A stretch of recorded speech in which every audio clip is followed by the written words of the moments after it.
What's up everyone, welcome back to my channel, and today I can finally show you my Warmoth Stratocaster build. And the plan for this guitar was to make a classy looking guitar with modern features and electronics. And actually I made a video about 4 or 5 months ago where I showed you the parts I got from Warmoth and I told you the plans for this guitar. And it took longer than expected, but it happens. So anyway, let's talk about this whole assembly and building process.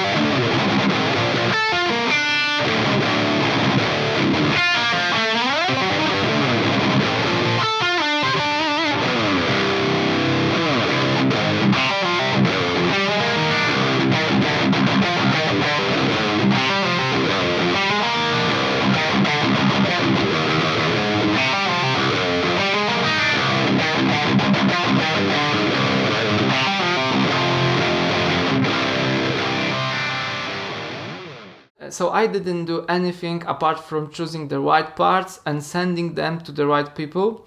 And the assembly, the setup and everything was done by SOVA guitars.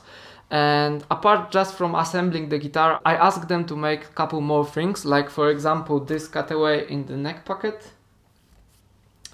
So the fret access is now a bit easier than in normal Strat, but it is still a Strat, so it's not as comfortable as, for example, my Jackson, but it is there and I think it looks cool, especially that curve over here. And another thing I wanted to have on this guitar are the rolled edges. So this is something that Warmoth doesn't do even as a custom option, and I think it is a small detail, but it really makes the neck feels a bit more comfortable and just better overall. And another thing you should remember is that Warmoth is not doing the fret leveling and polishing, so this has to be done.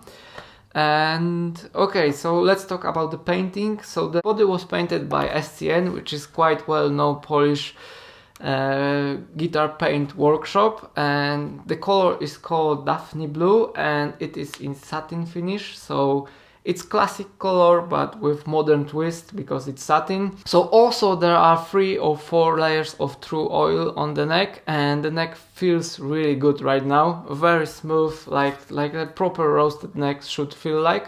And yeah, and another cool little detail about this guitar is that logo on the headstock. It was made by using laser engraver, so here is the video how this process looked like.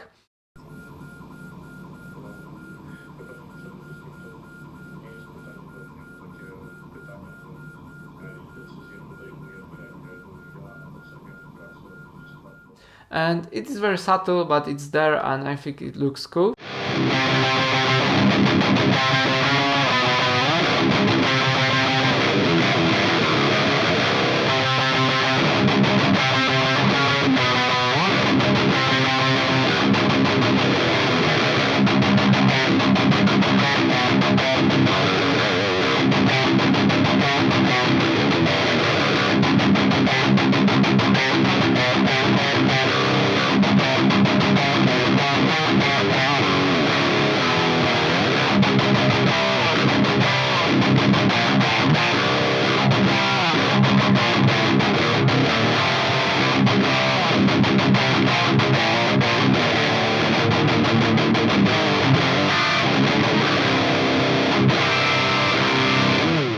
For electronics I went with a Ragnarok in the bridge and Trilogy suite on the neck and in the middle, and they balance quite nicely.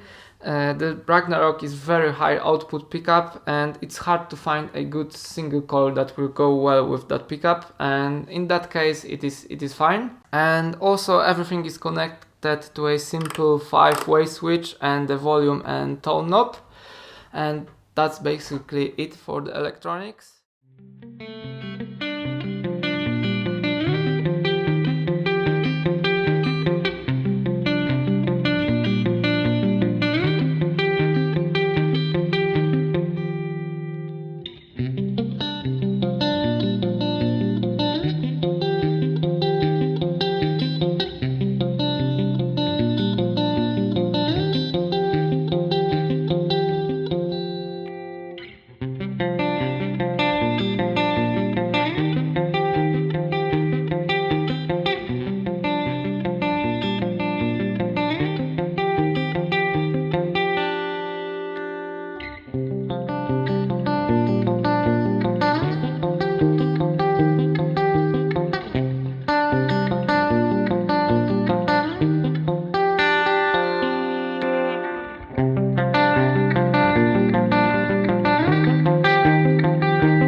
what are my thoughts about this whole building process? So there are a couple things that you should remember before ordering the parts for your parts caster. The first one is that it is really expensive. So this guitar costed around 1,600 euros, so it's a lot of money, and there is a huge value loss on the used market, and it is very hard to sell. And also this is quite risky process because you don't know how it's going to sound like in the end. But in my case, that guitar turned out to be a fantastic guitar, and all people involved in this whole building process did amazing job on this. So the setup, the fret job, the paint job, everything is like custom shop level. And this guitar doesn't feel like a normal Strat, it feels more like a Jackson but with a Stratocaster look. But this is something I wanted, maybe because the flat radius, the very high output pickups, maybe the satin finish and everything. And the tuning stability is very good, the bridge is very comfortable, everything works, and yeah, I'm very happy with this guitar. It became my main drop C guitar for now.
If you have any questions about this guitar or anything else, please put them in comment section below, and see you in the next video. Bye!